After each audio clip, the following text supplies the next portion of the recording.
은나팔. 여호와께서 말씀하시되 오라 우리가 서로 변론하자. 너희의 죄가 주홍 같을지라도 눈과 같이 희어질 것이요 진홍같이 붉을지라도 양털같이 희게 되리라. 이사야 1장 18절. 죄인 중의 괴수도 최상의 은혜의 대상입니다. 그리스도는 큰 반역자들의 큰 죄도 감당하시는 위대한 구주이십니다. 구속이라는 거대한 장치는 결코 천하거나 사소한 목적을 위해 고안된 것이 아닙니다. 그토록 큰 희생을 치르고 성취되었고 그토록 큰 약속들로 보증되었으며 하나님께 큰 영광을 돌리기 위해 의도된 위대한 계획 속에는 위대한 결말이 있음에 틀림없습니다. 구원의 계획 속에는 하나님의 모든 지혜가 있습니다. 구원의 성취 속에는 하나님의 은혜의 충만이 있습니다. 구원의 적용은 하나님의 능력이 지극히 크심을 나타내 보이는 것입니다. 또한 이 위대한 세 가지 속성들이 크고 놀라운 목적을 위해서가 아니라면 서로 협력할 수 없었을 것입니다. 오늘 아침에 설교를 시작하면서 나는 우리가 한 가지 안전한 결론을 내릴 수 있다고 생각합니다. 그것은 그리스도께서 큰 구원으로 큰 죄인들을 구원하기로 의도하셨다는 것입니다. 그 모든 일을 위대하게 만들려면 큰 죄인이 있어야만 합니다. 그리하여 원료로서의 죄인에게 큰 지혜와 큰 은혜와 큰 능력을 발휘하여 그를 위대한 성도로 만드는 것입니다. 나는 성도들이나 죄인들이나 모두 하나님의 선하심에 대해서 아주 한정되고 제한된 지식을 가지고 있다고 생각합니다. 우리는 그분을 우리 자신의 입장에서 측량합니다. 우리가 하나님께서 다음과 같이 말씀하신 이 본문의 의미를 알 수 있기를 바랍니다. 내가 나의 맹렬한 진노를 나타내지 아니하며 내가 다시는 에브라임을 멸하지 아니하리라. 이는 내가 하나님이요 사람이 아님이라. 그분은 모든 일에서 한 왕으로서 한 왕에게 무언가를 주거나 혹은 바르고 고귀한 마음을 가진 자가 궁핍한 자들을 대하듯 행하시는 것이 아니라 하나님으로서 행하십니다. 그분에게 가까이 다가갈 자는 아무도 없습니다. 그분의 영광은 너무나 탁월하기에 죽을 인생의 눈으로는 그것을 볼 수가 없습니다. 그분의 사랑과 은혜는 너무나 뛰어나기에 죽을 인생의 이해력으로는 그것을 결코 파악하지 못하고 이해하지도 못하며 또한 그분의 자비의 무한함을 측량하지도 못합니다. 허물과 불의와 죄를 용서하시며 수많은 이들에게 자비를 베푸시고 큰 무리에게 긍휼을 보이시는 하나님이시여 주와 같은 이가 누구이겠습니까? 오늘 본문을 즉각 소개하겠습니다. 그것은 정녕 위대한 말씀이며 특별히 가장 극악한 죄인들을 위한 말씀입니다. 하나님의 은혜가 들어올 수 있도록 성령께서 그 힘과 능력으로 지금 우리의 마음 문을 활짝 열어주시길 기도합니다. 오늘 아침에는 네 가지를 말하고자 합니다. 첫째, 우리는 이 본문이 가장 흉악한 죄인들을 향한 말씀인 것에 주목할 것입니다. 둘째, 본문은 가장 설득력 있는 변론으로의 초대를 내포하고 있습니다. 셋째, 본문은 충만한 효력이 있는 용서를 약속합니다. 넷째, 본문은 우리에게 가장 엄숙하고 중요한 시간을 제시합니다. 가장 흉악한 죄인들을 향한 말씀. 먼저 이 본문은 가장 흉악한 죄인들을 향한 말씀입니다. 일부 형제들은 내가 습관적으로 죄인들에게 제시하는 일반적인 초대의 말로 인해 크게 분개합니다. 그들 중 일부는 하나님의 말씀에는 그런 보편적인 초대가 없다고 주장하기까지 합니다. 하지만 그들의 주장은 논증으로서 사실만큼 강력하지는 못합니다. 여기서 우리는 한 가지 사실을 발견합니다. 여기에 아주 명백히 기본적인 감각조차 없는 죄인들을 향한 초대가 있습니다. 그들은 구주를 필요로 하는 그들의 필요를 느끼지 못합니다. 그들은 채찍에 맞고 매를 맞아서 온몸이 상처투성이입니다. 그런데도 그들은 그들에게 매를 가한 손을 향해 돌이키지 않고 계속해서 죄를 짓습니다. 부주의하고 무가치하며 불경건하고 버림받은 영혼들에 대해 이보다 더 정확하게 묘사된 곳이 없습니다. 이 장의 문맥은 철저하게 잃어버리고 망령된 상태에 떨어진 인간 본성을 가장 생생하게 묘사한 본문들 중에 하나입니다. 짙은 어둠 가운데서 단 한 줄기의 빛도 보이지 않습니다. 인간은 미쳤습니다. 미치되 처음부터 끝까지 철저하게 미쳤습니다. 아니, 그는 최악입니다. 최악의 상태가 겹친 것입니다. 이 본문이 묘사하는 사람들의 모습에는 한 가닥 희망도 없으며 어떤 희미한 형태의 선함도 보이지 않습니다. 내가 읽어드린 이 장의 내용에 재차 여러분의 주의를 바랍니다. 이 장의 첫 부분에서 여러분은 본문이 몰지각한 죄인들을 향해 말하고 있음을 알아볼 것입니다. 그들이 너무나 몰지각하기 때문에 하나님께서 그들에게 타이르듯 말씀하시는 것이 아니라 하늘과 땅을 불러 그들의 불평을 들어보라고 호소하십니다. 그분은 창공을 향해, 별들을 향해, 해와 달을 향해 말씀하시면서 그들에게 들어보라고 명하십니다. 인간들이 하나님의 훈계에 귀를 기울이지 않으므로, 그분의 호소에 대해 죽은 듯이 무감각하므로 그분은 더 이상 그들에게 경고조로 말씀하시지 않습니다. 하늘이여 들으라, 땅이여 귀를 기울이라. 이 얼마나 훌륭한 시적 표현인지요. 인간이 들판의 돌들보다 더 야만스럽게 되었기 때문에 하나님께서 인간에게서 돌이켜 무생물인 피조물을 향하여 호소하시는 것입니다.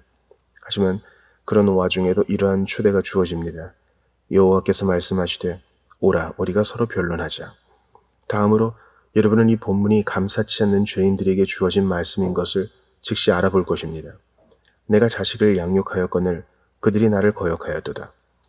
우리 중에 얼마나 많은 사람들이 이 묘사에 해당되겠습니까?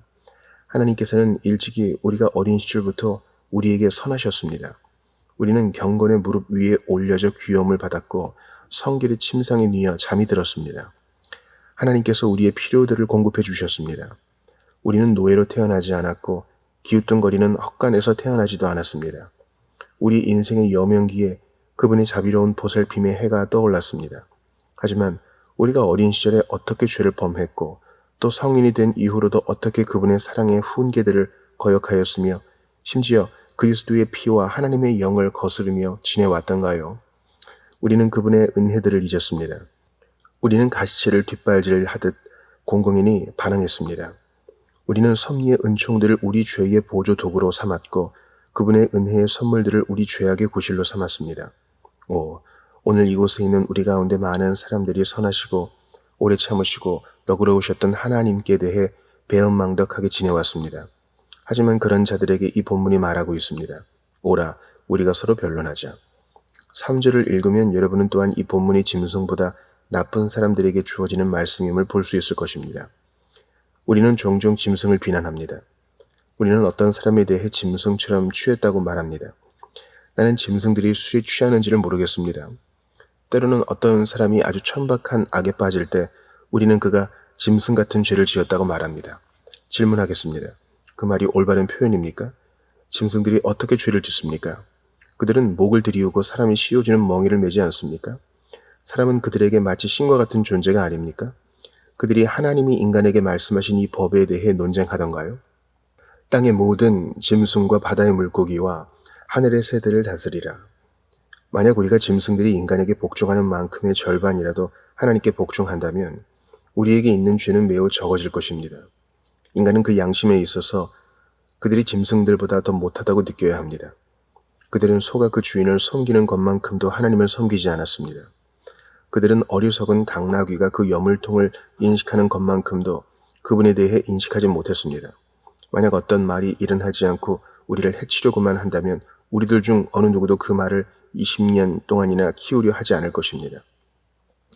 그러나 하나님께서 40-50년간을 돌보시면서 그 코에 호흡을 주시고 그 입에 빵을 넣어주시고 그들의 등에 옷을 걸쳐 주셨음에도 불구하고 오직 하는 일이라고는 그분을 저주하고 그분을 섬기는 일을 비방하고 그분의 율법들을 반박하는 것이 전부인 자들이 우리 중에 더러 있습니다.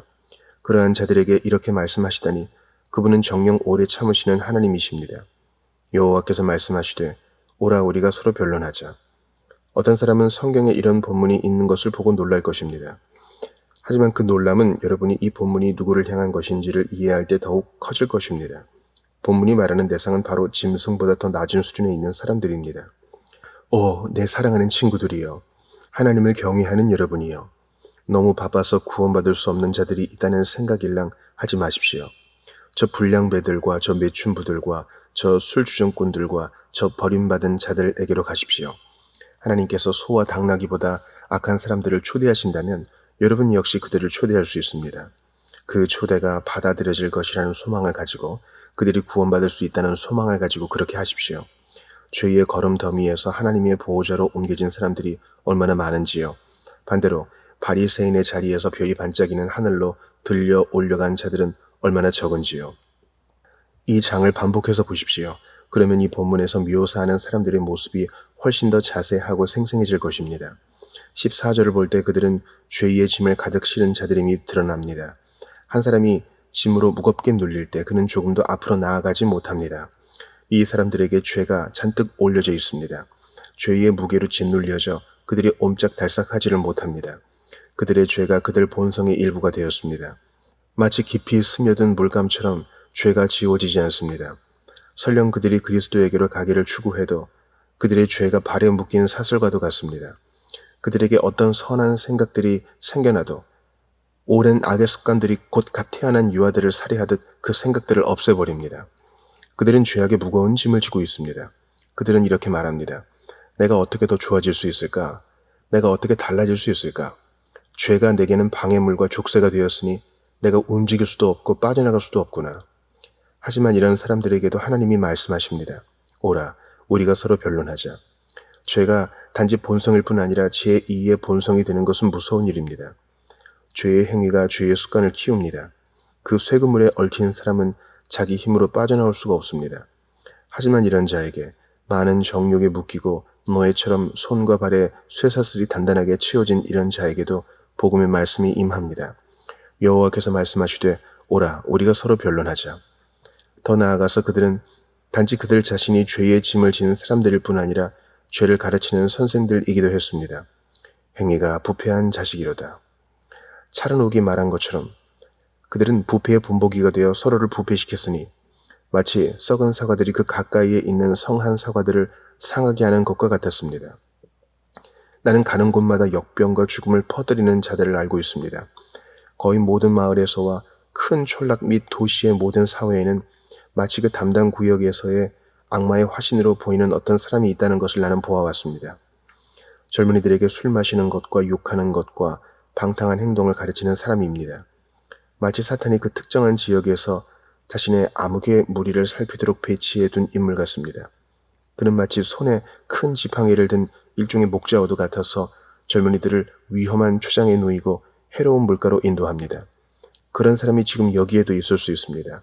사탄의 대학에서 학위를 받은 사악하고 늙은 비열자이며 불량배의 스승이요 죄인들의 괴수이자 왕자와 같은 그런 자입니다.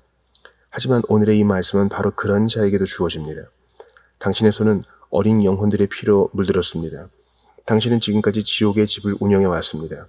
당신은 젊은이들을 주색에 빠지게 하고 타락하게 만든 사교장을 세웠습니다. 당신은 오늘 주머니에 금을 가지고 있습니다. 그 영혼들의 피로 벌어들인 것이지요. 당신은 바보들의 동전과 술 고래들의 푼돈을 가지고 있으니 그 돈은 정말이지 가난한 여인들의 품에서 당신의 손으로 빼앗은 것이나 다름없습니다. 당신은 그 가정에 굶주리는 아이들의 울음소리를 들었습니다. 당신은 그 불쌍한 여인들의 남편을 유혹하여 술 마시게 함으로써 그들의 몸과 영혼을 망가뜨렸습니다. 당신이 운영하는 집에서 유흥이라는 것은 너무나 천박하고 추잡하여 젊은이건 늙은이건 그들의 정신에서 잠든 악의 열정들을 일깨웠습니다. 그러니 당신은 당신 자신의 파멸 차원에서 뿐 아니라 다른 사람들의 피가 당신 머리 위에 돌려진 것으로 인하여 지옥에 떨어질 것입니다. 당신의 무게는 하나가 아니라 많은 연자 맷돌이 메어져 있습니다. 존 버년이 표현했듯이 하나의 귀신이 아니라 7 귀신에 의하여 끌려갈 것입니다. 그들이 당신을 끌고서 당신이 기만했던 무리들의 저주 한가운데로 내려갈 것입니다. 그리고 당신, 무신론을 강의하는 선생이요. 당신 자신의 영혼은 속에서 그분으로 인해 떨고 혼자 있을 때는 심하게 두려워하면서도 감히 일어서서 하나님께 도전하는 자요. 최악 중에서도 최악이고 비열한 중에서도 가장 비열하며 2번 죽은 자요. 뿌리까지 뽑힌 자요. 썩고 상했으며 부패한 자요. 당신과 같은 자에게까지 오늘 하나님이 말씀하십니다. 여호와께서 말씀하시되 오라 우리가 서로 변론하자. 너희의 죄가 주홍 같을지라도 눈과 같이 희어질 것이요 진홍같이 붉을지라도 양털같이 희게 되리라. 내가 이 이상 더 말할 수 있을까요? 그렇다고 생각지 않습니다만 우리는 이 본문 전체를 읽어보아야 합니다. 우리가 대하고 있는 이 복된 본문은 모든 역경의 방식들이 소용없게 된 자들에게 하시는 말씀입니다. 우리가 회초리를 맞을 때에도 죄를 짓는 것은 죄를 크게 가중시키는 것입니다. 만약 아이가 징계를 받는 그 순간에 부모에게 불순종하면 그것이야말로 정령 불순종입니다. 하지만 여기 있는 자들 중에 일부는 얼마나 징계를 받아왔으면서도 그로 인해 거의 아무런 유익도 얻지 못하였는지요. 여러분, 내가 당신에게 콜레라에 대해 상기시켜 드릴까요? 당신은 그때 죽음의 문턱에서 얼마나 가까스로 벗어났습니까? 그 열병을 기억합니까? 그때 당신은 아주 축 늘어져서 이렇게 말했지요. 제발 하나님, 제가 일어날 수 있도록 자비를 베풀어 주소서. 그러면 제가 다른 사람이 되겠나이다. 그래서 당신은 다른 사람이 되었지요. 그 후에 전보다 더 나쁘고 더 완고한 사람이 되었지요. 아마도 여러분 중에는 재난이나 불에서 겨우 피한 자들이 있을 것입니다. 저 용의 이빨 사이에서 빼내온 듯한 경우도 있을 것입니다. 아마도 당신은 가장 심각한 종류의 사고들을 연이어 당했을 것입니다. 당신의 뼈는 아직 온전히 아물지 않았습니다. 오래된 골절 부위가 당신의 기억을 부추겨 하나님의 인자하심과 자비를 생각나게 합니다. 하지만 이 모든 것이 허사였습니다. 여러분 주의하십시오. 주의하십시오. 하나님의 정의는 로마인들의 도끼와도 같습니다. 그것은 한 다발의 회초리들 속에 묶여 있는데 회초리들을 다 쓰고 나면 그 도끼가 사용될 것입니다. 조심하십시오. 만약 회초리가 당신을 회개에 이르게 하지 못하면 도끼가 당신을 저주에 이르게 할 것입니다. 서로 당신이 이 울타리와 고랑을 뛰어넘는다고 해도 당신은 결국 이 끔찍한 장애물 경기의 끝에 도달할 것입니다. 조만간 당신은 하나님의 손에 빠져드는 것이 얼마나 무서운 일인지를 알게 될 것입니다. 하지만 당신에게도 슬픔의 세월이 아무 소용이 없었던 당신과 같은 자에게도 오늘 이 복음의 메시지가 전달됩니다. 여호와께서 말씀하시되 오라 우리가 서로 변론하자. 너희의 죄가 주홍 같을지라도 눈과 같이 희어질 것이요 진홍같이 붉을지라도 양털같이 희게 되리라. 이러한 묘사를 제시하면서 나는 설교의 다른 부분을 말할 때보다도 복음을 더 잘 전하는 것이라고 생각합니다. 이 본문의 초대가 발바닥에서 머리까지 전적으로 타락한 것으로 보이는 자들에게 주어진 것임을 거듭 상기하시기를 바랍니다. 그들에게는 성한 곳이 없습니다. 어느 한 부분도 터져서 피 흘리고 검게 멍들고 피부 밑 깊은 곳에서부터 종기가 솟아오르지 않은 데가 없습니다. 그들은 온통 상한 것과 터진 것과 새로 맞은 흔적뿐입니다. 당신은 오늘 당신 자신을 이렇게 평가하지 않습니까?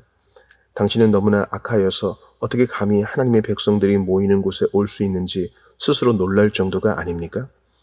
당신은 당신의 상처가 너무나 썩고 악취를 풍겨서 어떻게 경건한 사람이 당신 곁에 서 있을 수 있는지 놀랄 정도라고 느끼지 않습니까? 혹은 당신의 경건한 어머니가 어떻게 당신의 이름을 아직도 기도 중에 언급할 수 있는지 놀랍다고 느끼지 않습니까? 당신은 죄에서 너무 멀리 가버려 갈 때까지 간 것입니까? 당신은 이 죽을 인생에서 더 이상 비참해질 수 없을 정도로 비참하게 되었습니까? 하지만 당신에게도 가장 악하고 가장 타락하고 부패한 당신에게도 오늘 이 구원의 말씀이 전해집니다. 오라, 우리가 서로 변론하자. 게다가 이 메시지는 한때 가장 악했던 사람들에게 전해진 것이었습니다.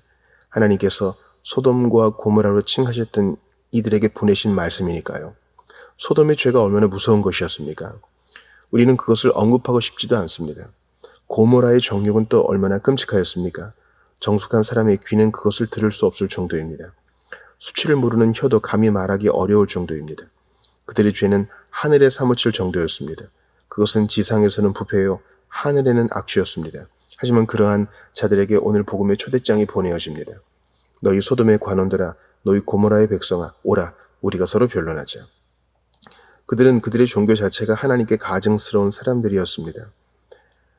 그들의 시편과 찬송과 번제는 지존자 앞에서 죄와 다름없었습니다. 그들은 거룩한 것을 부정하게 만들었고 선한 것들을 악하게 만들었습니다. 그들의 금은 불순물 투성이고 그들의 포도주에는 물이 섞였습니다. 그들의 경건은 하나님께 받아들여질 수 없었습니다. 이런 종류의 사람들이 우리의 모든 거리마다 얼마나 많이 발견되겠습니까? 그들이 예배당에서 찬송가를 부를 때에 감히 놀이하는 그들의 뻔뻔함을 하나님께서 어찌 참으시는지 의아할 정도입니다.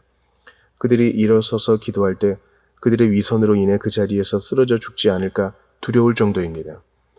그들은 집에서는 결코 기도하지 않는 자들입니다. 여러분은 이따금씩 교회에 가고 미신적인 의식들을 준수하기도 하며 그들의 자녀들이 세례받지 않은 채 죽는 것은 두려워하면서도 그들 자신이 죽어서 잃은 자들이 될 것에 대해서는 두려워하지 않는 많은 자들을 만날 수 있습니다. 그들은 미신에는 주의를 기울이지만 하나님께 대한 참된 신앙에는 관심을 기울이지 않습니다.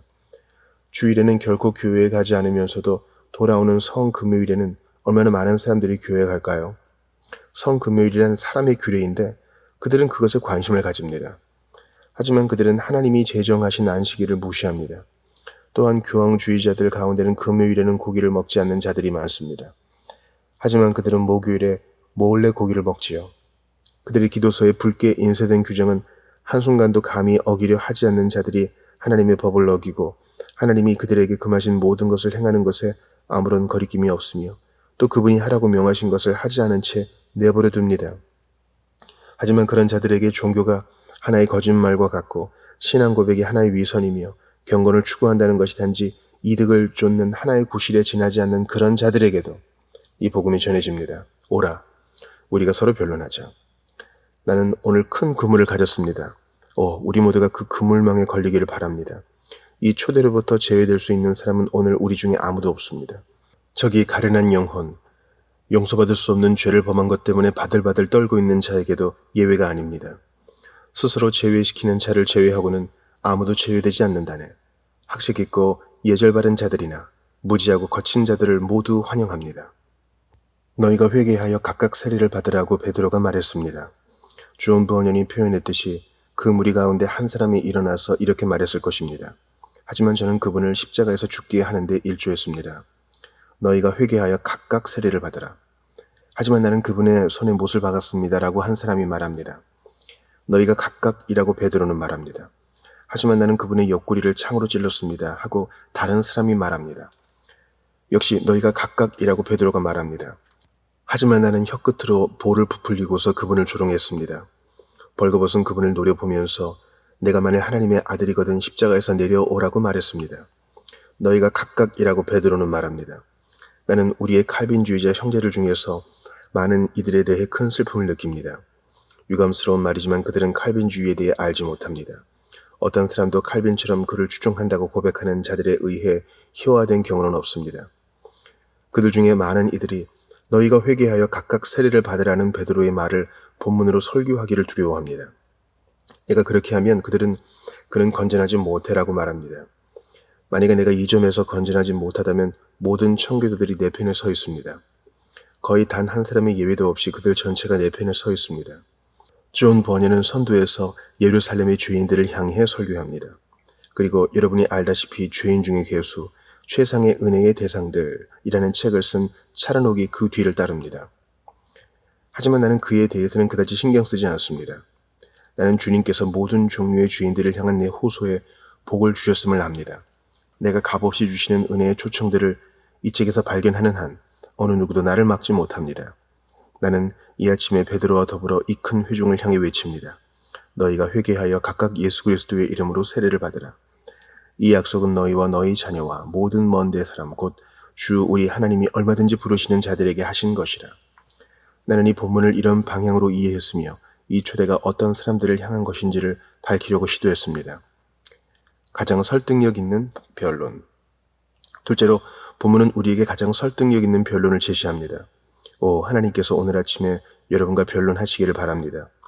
회심하지 않은 여러분이 그분과 기꺼이 변론하게 되기를 바랍니다. 내 보잘것없는 입술은 하나님이 하실 수 있는 것처럼 여러분과 변론할 수 없습니다. 나는 그저 미약하게나마 두려움에 떠는 불쌍한 영혼들을 위하여 주 예수님을 잠시 대변할 수 있을 뿐입니다. 오라, 우리가 서로 변론하자. 그대가 말합니다. 저는 너무나 큰 죄인이어서 구원받을 수가 없어요. 나는 그대에게 이렇게 대답하겠습니다. 하나님의 말씀에 있는 어떤 구절이 당신이 긍휼 구하는 것을 금하던가요? 여기 그 책이 있습니다. 그것을 처음부터 끝까지 살펴보고 이렇게 말하는 구절이 한 군데라도 있는지 찾아보십시오. 이런저런 사람은 은혜의 문을 두드리지 못할 것이며 구주를 찾지 못할 것이다. 당신은 성경에서 누구든 오고자 하는 자는 오게 하라고 말하는 구절들이 많음을 발견할 것입니다. 왜 그럴까요? 이 책이 구애의 책이기 때문입니다. 이 책은 언제나 당신을 초대하고 있습니다. 이 책은 당신을 향해 외치고 있습니다. 아니, 그 이상을 하고 있습니다. 나는 하나님의 은혜에 의해 이 책이 당신으로 하여금 오도록 강권하기를 바랍니다. 나는 당신에게는 들어오지 못하도록 문이 닫혔다는 구절을 이 책 어디에서도 발견하지 못합니다. 오히려 수백 군데에서 당신을 오라고 초대하고 있습니다. 그런데도 당신은 여전히 이렇게 말합니다. 나는 내가 구원받기에는 너무나 악한 것을 압니다. 주님께서 당신을 거절하신 적이 있던가요? 당신은 그분에게 가서 그리스도로 말미암은 그분의 은혜를 구한 적이 있던가요? 그분이 당신에게 너는 너무나 악하니 내게서 떠나가라고 말씀하시던가요? 그렇지 않다면 당신은 이스라엘의 거룩하신 분을 시험해 보기도 전에 그분을 당신의 생각으로 제한한단 말입니까? 혹 당신은 기도해 보았습니까? 그런 적이 있습니까? 그분은 처음부터 당신이 의식할 수 있도록 응답하신다고 약속하시지 않았습니다. 하나님은 항상 죄인의 기도를 들으시지만 죄인으로 하여금 그분이 그 기도를 들으셨음을 항상 알게 하시는 것은 아닙니다. 은혜는 빠르게 오지만 은혜의 느낌은 일정 시간 지연되어 올 수 있습니다. 오 영혼이여, 당신에게 단언합니다.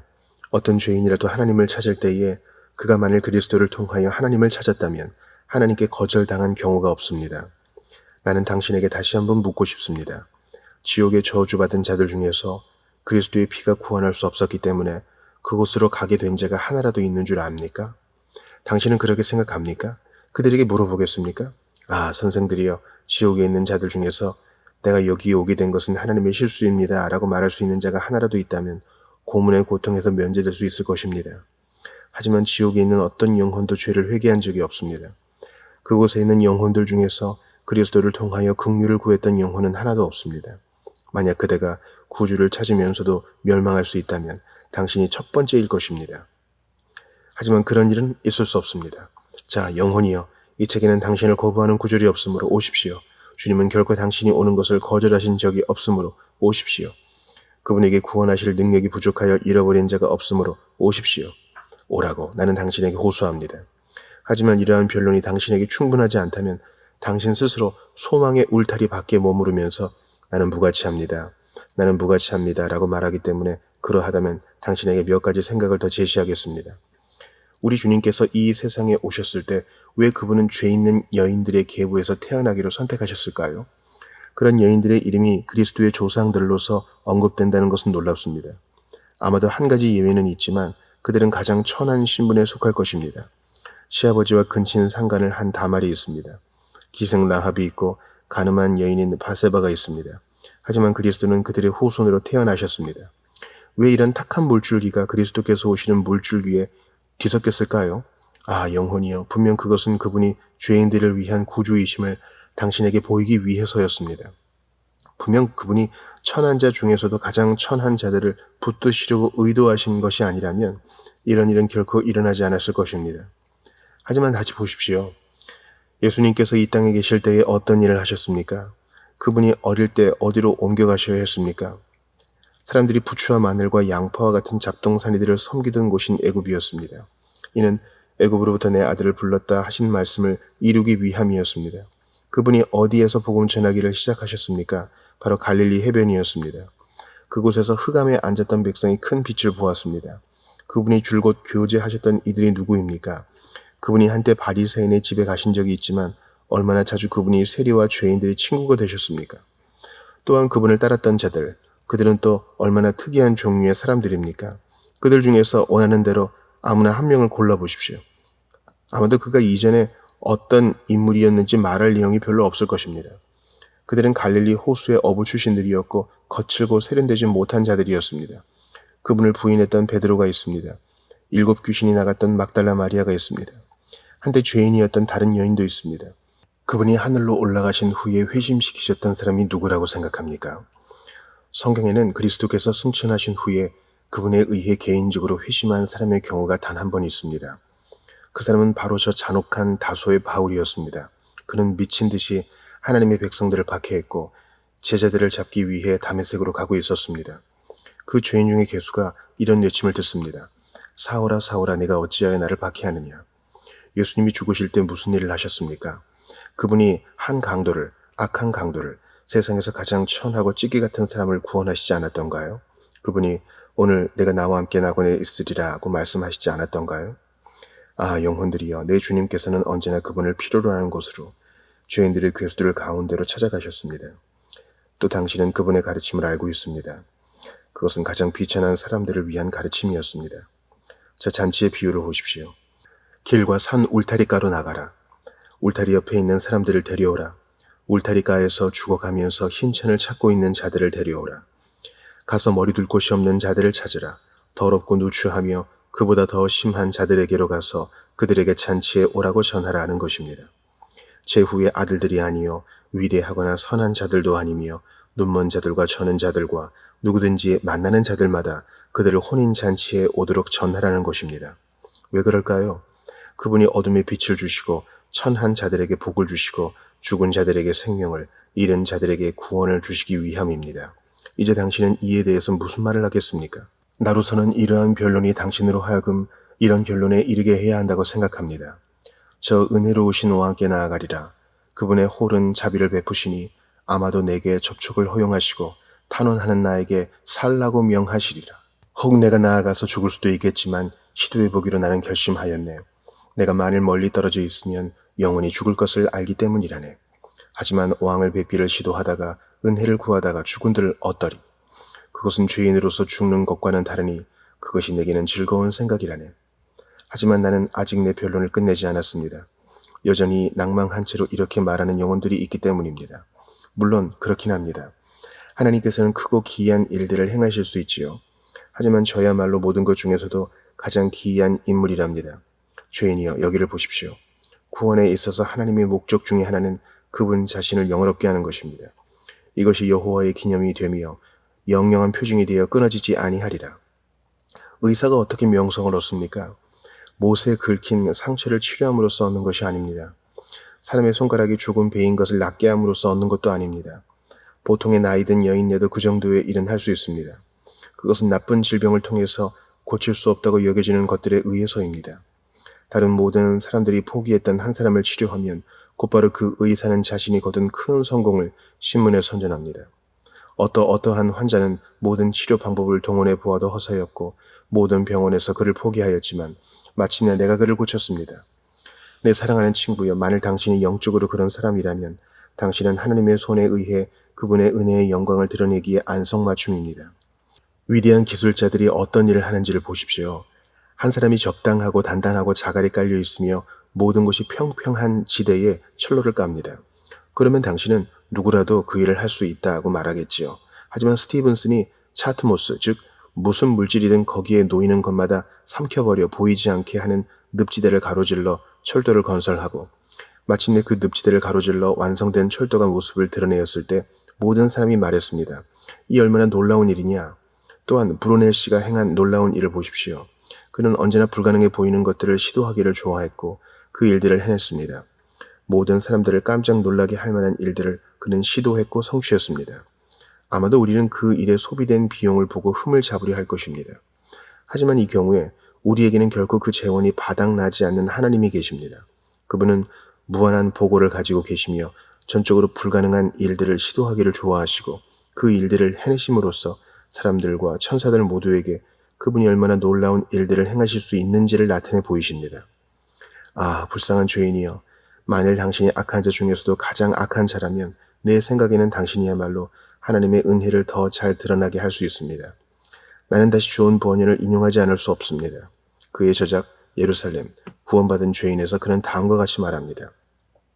하나님의 백성인 우리 중에는 그 사랑이 갈수록 약해지고 그 열정은 점점 시들해지는 이들이 더러 있습니다. 우리는 마땅히 되어야 할 그런 모습의 사람들이 아닙니다. 그는 계속해서 이 말을 더합니다. 하지만 만약 주께서 상습범들을 회심시키시기만 한다면 그분이 저 호색꾼들과 간음자들과 도둑들과 술주정꾼 중에 일부를 그분의 은혜로서 부르시기만 한다면 기독교에 어떤 정신이 불어넣어질 것이며 또한 어떠한 새로운 생명력이 우리 가운데 부어넣어지겠습니까? 회심하였을 때 그들은 언제나 가장 열정적인 사람들이기 때문입니다. 계속해서 그는 말합니다. 그렇기 때문에 나는 이 큰 죄인들 중에 일부가 구원받도록 기도합니다. 그리하여 많이 용서받았으므로 많이 사랑하는 자들을 통해서 교회의 열정과 사랑이 새롭게 증대되도록 기도합니다. 만일 내가 설득할 수 없다면 하나님의 음성을 대변하기에는 내 입술이 너무나 보잘것없고 서투른 이유로 인해 여러분을 납득시키지 못한다면 나는 그분이 친히 하신 말씀을 인용하도록 하겠습니다. 그 말씀은 엄숙하게 맹세를 하신 말씀입니다. 사람이 맹세할 때에도 여러분이 그를 의심하지 않기를 바랍니다. 이제 하나님께서 자신의 존재를 두고서 다음과 같이 말씀하십니다. 주 여호와의 말씀이니라. 죽을 자가 죽는 것도 내가 기뻐하지 아니하노니 너희는 스스로 돌이키고 살지니라. 그분은 당신의 파멸을 바라지 않으십니다. 당신이 잃은 자가 되는 것이 그분의 기쁨이 아닙니다. 만일 당신이 멸망한다면 진실로 그분이 그분의 정의에 있어서는 영광을 얻으시겠지만 그분의 사랑에 있어서는 만족을 얻지 못하십니다. 마치 아버지가 자녀에게 회초리를 사용하는 것보다는 입맞추기를 기뻐하듯이 주님께서도 그분의 발 아래서 멸망하는 당신을 보는 것보다 그분의 발치에서 기도하는 당신을 보기를 더 기뻐하십니다. 그분은 인자하신 하나님이십니다. 그분은 대하기가 까다로운 분이 아닙니다. 그리스도께서 사람들을 위한 대속물이 되신 이후로 하나님께서는 우리에게 깊은 동정심을 품고 있음을 나타내 보이셨습니다. 탕자여, 돌아오십시오. 돌아오십시오. 내 아버지께서 나를 당신에게 보내십니다. 돌아오라고 당신에게 호소합니다. 그분은 당신을 거절하지 않으실 것입니다. 오, 살아계신 하나님의 영이시여, 아무런 감동도 없는 저 마음을 당신이 친히 녹이시옵소서. 분명 하나님의 사랑과 그분의 은혜의 풍성함은 철석같이 굳은 마음도 녹일 것이며 화강암처럼 단단한 마음도 감화시킬 것입니다. 이스라엘 족속아, 돌이키고 돌이키라. 너희 악한 길에서 떠나라. 어찌 죽고자 하느냐. 악인은 그의 길을, 불의한 자는 그의 생각을 버리고 여호와께로 돌아오라. 그리하면 그가 긍휼히 여기시리라. 우리 하나님께로 돌아오라. 그가 너그럽게 용서하시리라. 나는 이 말만 더하고서 변론을 그치려고 합니다. 예전에 어느 목사님이 한 말은 적어도 한 사람이 회심하는 데 수단이 되었습니다. 그가 말한 것처럼 나는 말합니다. 믿는 자는 하나님이 진실하시다는 것에 날인한 자이며 믿지 않는 자는 하나님을 거짓말쟁이로 만드는 자이다. 그는 말합니다. 죄인이여, 오늘 당신은 어떤 것을 택하겠습니까? 믿고 그분이 참되신 것에 도장을 찍겠습니까? 아니면 불신하고 의심함으로써 그분을 거짓말쟁이로 만들겠습니까? 오, 이런 악한 일을 행하지 말고 오직 예수님을 믿으십시오. 그러면 구원을 얻을 것입니다. 충만한 효력이 있는 용서의 약속. 이제 세 번째 요점을 간략히 다루고자 합니다. 이 복된 본문의 말씀은 충만한 효력이 있는 용서의 약속을 내포하고 있습니다. 너희의 죄가 주홍 같을지라도 눈과 같이 희어질 것이요 진홍같이 붉을지라도 양털같이 희게 되리라. 지금 이 색깔들은 그 눈부심 때문에 선택되었습니다. 주홍과 진홍은 즉각 시선을 끄는 색입니다. 사람이 입고서 유별나게 눈에 띄지 않고 다닐 수 있는 어떤 색깔들이 있습니다. 하지만 사람이 주홍 옷을 입을 때 그는 아주 멀리서도 식별될 수 있습니다. 어떤 죄들은 충격적이고 지독하게 눈에 띄는 죄들입니다. 여러분은 그것들을 간과할 수가 없으며 죄인 스스로도 그것들을 자백하는 수밖에 없습니다. 하지만 여러분이 알다시피 그 히브리 단어는 깊이 스며드는 염료로서 이중으로 염색하였다는 개념을 전달합니다. 양털이 오랫동안 염료에 담겨 있으면 그 색은 빠지지 않습니다. 비록 여러분이 그것을 씻거나 오래 사용하여 닳게 하여도 그 섬유 조직을 파괴하지 않는 한 그 색깔을 없앨 수가 없습니다. 많은 죄들이 이 등급에 속합니다. 우리 자신의 자연적인 부패가 사실상 이와 같습니다. 그것은 깊이 스며든 것입니다. 구수인이 그 자신의 피부를 희게 하거나 표범이 그 반점을 제거할 수 있을진데 악에 익숙한 죄인들도 선을 행할 수 있을 것입니다. 하지만 여기에 지독하게 깊이 스며든 죄들에 대한 완전한 용서의 약속이 있습니다. 그 용서가 어떻게 표현되었는지를 주목하십시오. 눈과 같이 이어질 것이요 불순물이 없는 깨끗하고 흰 눈을 말합니다. 하지만 눈은 곧 그 순백의 상태를 잃어버립니다. 그러므로 그것은 아주 부지런한 주부가 그녀의 깨끗하고 흰 아마포를 만들기 위해 씻어서 준비해둔 양털의 순백에 비유됩니다. 여러분은 깨끗해져서 얼룩의 흔적이나 죄의 표지가 남지 않을 것입니다.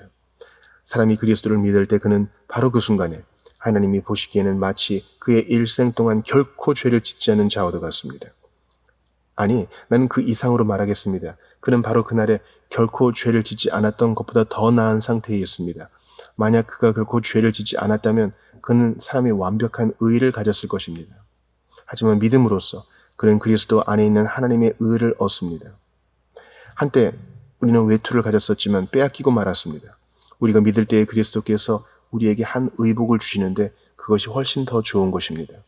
우리는 단지 흔한 의복을 잃어버렸으나 그분이 우리에게 왕과 같은 의복을 입혀주십니다. 참으로 기이하게도 예수님을 믿는 자에게는 옷이 입혀집니다. 저기 십자가에 달려있는 강도는 지옥처럼 검습니다. 그가 믿습니다. 그러자 그는 천국의 순결처럼 희게 됩니다. 예수님의 보혈로 말미암아 믿음이 모든 죄를 치워버립니다. 사람이 예수의 피로 가득한 성스러운 대야에 한번 담기면 그에게 티나 주름 잡힌 것이나 이런 것들이 남지 않습니다. 그의 죄는 없어졌고 그의 불의는 덮어졌습니다. 그의 죄는 광야로 옮겨졌고 영영 사라졌습니다. 이것이 복음에 관련된 가장 놀라운 일입니다. 우리 죄의 일부를 가져가는 것이 아니라 그 전체를 가져가는 것입니다. 우리의 죄를 부분적으로 제거하는 것이 아니라 전체를 제거하는 것이며 잠시 동안 치우는 것이 아니라 영원히 치우는 것입니다. 그를 믿는 자는 심판을 받지 아니하는 것이라. 비록 오늘 당신이 세상의 모든 죄를 범하였다 해도 예수님을 믿는 그 순간 당신은 구원을 얻습니다. 하나님의 영이 당신 안에 거하시어 미래의 죄에서 당신을 지키실 것이며 그리스도의 피가 당신을 위해 호소하기에 죄의 삭시 결코 당신에게 요구되지 않을 것입니다. 몇 해 전에 살인을 범한 사람이 있었습니다. 그는 정녕 아주 무서운 인물이었습니다. 하지만 어느 그리스도의 종의 가르침을 통해 하나님께로 회심하였습니다. 그에게는 한 가지 걱정이 있었는데 예수님을 믿었으니 그가 형벌의 집행을 받기 전에 세례를 받을 수 있을까 하는 것이었습니다. 그때 그가 살았던 그 나라의 법에 따르면 사슬에 매인 채로가 아니면 세례받는 것이 불가능하였고 따라서 그는 옥중에서 세례를 받았습니다. 하지만 그것이 무슨 문제이겠습니까? 그는 기쁨으로 세례받았습니다. 그는 가장 흉악한 자를 구원하실 수 있는 분께서 그와 같은 자까지도 구원하실 수 있음을 알았습니다. 비록 그는 사슬에 매였으나 그는 자유로웠습니다. 비록 사람 앞에서는 유죄였으나 하나님 앞에서는 용서를 받았습니다. 사람의 법에 의해서는 처단을 받지만 예수님의 보혈에 의해 저주로부터 구원받았습니다. 하나님의 팔이 얼마나 강하며 그리스도의 피가 얼마나 귀한지 당신이 직접 그 능력을 느끼기 전까지는 알 수도 없고 말할 수도 없습니다. 그러나 그것을 직접 느끼면 그때 당신은 사는 날 동안과 앞으로도 영원토록 그리스도의 피가 당신과 같은 비참한 자까지도 구원할 수 있다는 것과 또한 당신을 그분의 긍휼의 기념비로 만드는 것에 놀라고 또 놀랄 것입니다. 가장 엄숙하고 중요한 시간, 이제 마지막으로 이 본문이 언급하고 있는 시간에 대해 주목하고자 합니다.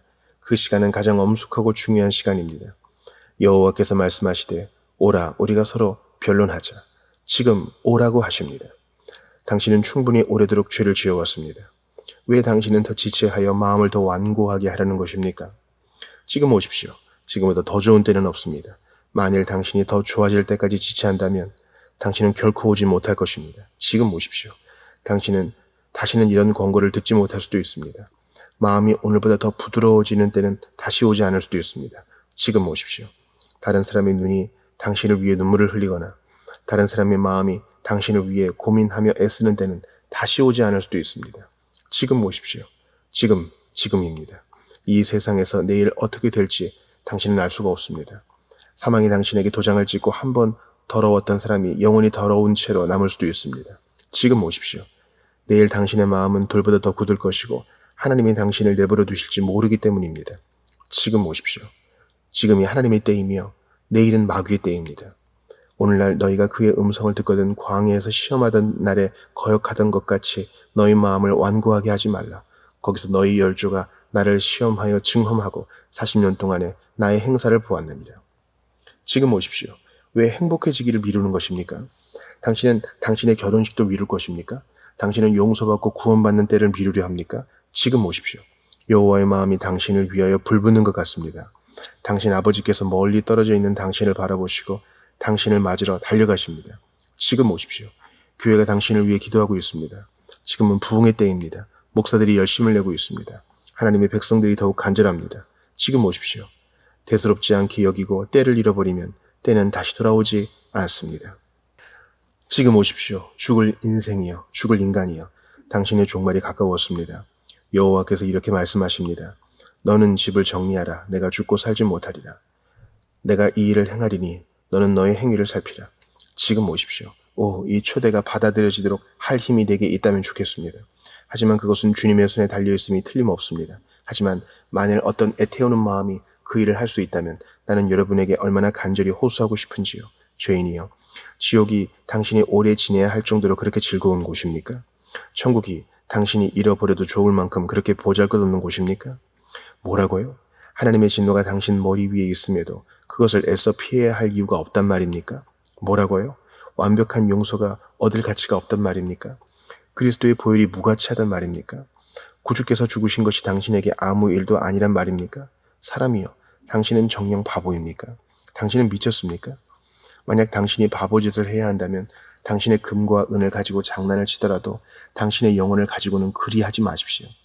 만일 당신이 바보짓을 해야 한다면 미치광이처럼 옷을 입고 가면을 쓰고 뺨에 페인트를 칠하고 시옷 가운데 거리를 활보하십시오. 하지만 왜 재미삼아서 당신의 영혼을 지옥에 던진단 말입니까? 왜 당신의 영원한 유익을 사소한 편리 때문에 잃는단 말입니까? 사람이여, 지혜로우십시오. 하나님의 영이시여, 이 죄인을 지혜롭게 하옵소서. 우리는 말씀을 전할 수 있지만 그것을 적용하시는 이는 당신이십니다. 주여, 그 말씀을 적용시키소서. 오소서, 위대한 영이시여. 생기야, 사방에서부터 와서 이 죽음을 당한 자에게 불어서 살아나게 하라. 나타낸 예수의 이름으로 오 하나님의 영이시여 임하소서. 한때 바람을 명하여 그치게 하시고 물결을 잠잠케 하신 음성으로 살아계신 하나님의 영이시여 임하소서. 십자가에 못 박히신 예수의 이름으로 죄인들이여 믿고 사십시오. 나는 지금 나 자신의 이름으로 말씀을 전하는 것이 아니며 나 자신의 힘으로 말하는 것도 아닙니다. 오직 십자가에서 죄인들을 위해 자기를 내어주신 그분의 이름으로 말하는 것입니다. 너희가 회개하여 각각 예수 그리스도의 이름으로 세례를 받으라. 주 예수를 믿으라. 그리하면 구원을 받으리라. 하지만 만일 당신의 귀가 그분의 은혜의 메시지를 거절하고 또 저 불신의 민족 유대인들처럼 마음을 완고하게 한다면 주께서 복수의 옷을 입으시고 그분의 손을 들어 맹세하시니 내 안식의 약속을 멸시한 너는 그곳에 분깃을 얻지 못하리라. 축복의 말로 여러분을 보내기를 바랍니다. 우리 주 예수님의 은혜와 아버지의 사랑과 성령의 교통이 그리스도를 믿는 모든 자에게 이제와 영원히 함께 하시길 빕니다. 아멘. 아멘.